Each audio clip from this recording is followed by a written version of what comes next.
Assalamualaikum warahmatullahi wabarakatuh. Alhamdulillah wassalatu wassalamu ala Rasulillah wa ala alihi wa sahbihi wa mawala amma ba'd. Para pencinta Quran yang dirahmati Allah, dalam hadis yang diriwayatkan oleh Imam Bukhari, Rasulullah SAW bersabda, khairukum man ta'allama al-Qur'ana wa 'allamahu. Ada dua manusia terbaik dalam pandangan Rasulullah SAW. Yang pertama adalah pembelajar, murid, santri yang mau belajar Al-Quran. Dan yang kedua adalah ustaz, kiai, muallim, guru yang mau mengajarkan Al-Quran. Dua kelompok manusia inilah yang menurut Rasulullah SAW adalah manusia terbaik yang ada di muka bumi. Mengapa mereka dikatakan sebagai manusia yang terbaik?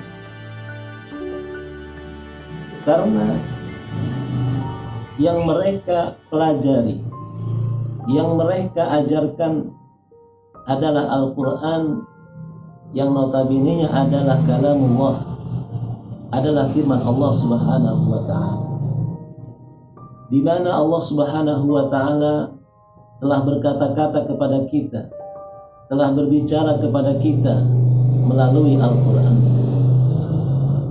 Pada awalnya Allah Subhanahu wa ta'ala sendirilah yang mengajarkan Al-Qur'annya, yang mengajarkan kalam mulianya kepada kita semua. Sebagaimana firman-Nya, Ar-Rahman 'allama Al-Qur'an. Dialah Allah yang Maha Pemurah yang telah mengajarkan Al-Qur'an. Lalu kemudian kita ikut Allah mengajarkan Al-Quran ini kepada orang lain, kepada murid kita, kepada anak kita. Lalu anak kita pun mengajarkan Al-Quran ini kepada orang lain, dan seterusnya.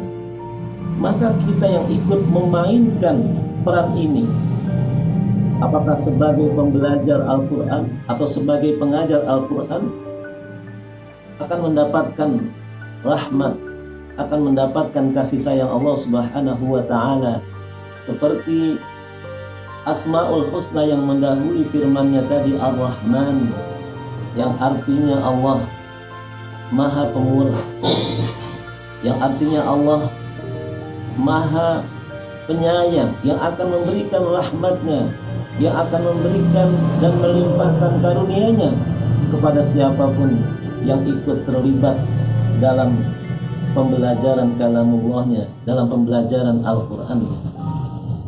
Bahkan di ayat ketiga dari firman Allah, Ar-Rahmanu 'allama Al-Qur'an khalaqal insan, bahwa sesungguhnya seseorang belum benar-benar dikatakan sebagai manusia kalau dia belum berinteraksi dengan Al-Quran. Jadi mereka yang belum dekat dengan Al-Quran, yang belum kenal dengan Al-Quran, itu belum menjadi manusia sepenuhnya. Masih orang-orangan atau masih berbegik, istilah orang Sundanya. Maka agar kita menjadi manusia seperti yang dikehendaki oleh Allah Subhanahu wa ta'ala, maka mau tidak mau kita pun harus berinteraksi dengan Al-Quran, apakah sebagai pembelajar atau sebagai pengajar. Rasulullah SAW bersabda kepada kita semua, kun aliman au muta'alliman au mustami'an au muhibban wala takun khamisan fatahli. Jadilah kamu salah satu daripada 4 orang, dan jangan menjadi yang kelima. Jadilah engkau orang yang pembelajar, yang mempelajari Al-Quran, yang belajar Al-Quran. Atau jadilah engkau orang yang alim, orang yang mengajarkan Al-Quran, yang memberikan pencerahan kepada orang lain. Atau jadilah engkau sebagai pendengar, sekedar mendengarkan Al-Quran saja itu akan mendapatkan kasih sayang dan rahmat dari Allah Subhanahu wa Ta'ala, sebagaimana firman-Nya di surah Al-A'raf di ayat 199, wa idza quri'al qur'anu fastami'u lahu wa ansitu la'allakum turhamun. Sekedar mendengarkan bacaan Al-Quran saja kita akan dirahmati dan disayangi Allah Subhanahu wa Ta'ala. Au muhibban, atau jadilah kamu seorang pencinta. Memang engkau bukan orang alim, memang engkau bukan seorang pembelajar, memang engkau bukan orang yang punya waktu luang untuk mendengarkan Al-Quran, tetapi jadilah engkau sebagai pencinta, orang-orang yang cinta, yang dekat dengan Al-Quran. Dalam hal ini kita bisa mengambil peran untuk berwakaf Al-Quran, untuk menyebarkan Al-Quran di pelosok-pelosok negeri kita di mana Al-Quran sulit untuk didapatkan.